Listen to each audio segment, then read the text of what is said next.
टोक टोक टोक। तरफ तरफ के इस दिल से आह निकलती रही, जो ऐसा क्या गुनाह किया तो लुट गए, हाँ लुट गए हम तेरी मोहब्बत में। কি করছিস বে শালা? তো চাপা হয়ে গেলি নাকি বে? তুই বুকাচুদার কথা শুনে গেলাম যে আমাকে অপমান করে তাড়িয়ে দিল বে। তুই গুদমারানি ভাই বুকাচুদা, তুই মানুষ দুনিয়াতে হবে? কি কথা বলছিস বে? আমি মানুষ নয় ভাড়া, তুই আমার এনের বাল। বেশ ভাড়া, তোর এনের বালই হলাম লে। বে তোকে একটা কথা বলবো আমি। বল, কি বলবি?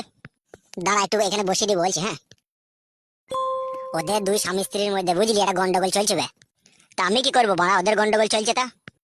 এখন তো দেখছি বাড়া তুই আমার থেকে বেশি অবুঝবে। কি বলতে চাচ্ছিস কি তুই? তাহলে শোন বাড়া, আমি চাইছিলাম ওরা ওদের দুই স্বামী স্ত্রীর মধ্যে অশান্তির সৃষ্টি হোক, আর এই ফাঁকে আমরা দুজনের ফায়দা লুটে নেবো। আমার মন বলছে ও মাগির ওর ভাতার খাওয়ার পছন্দ নয়।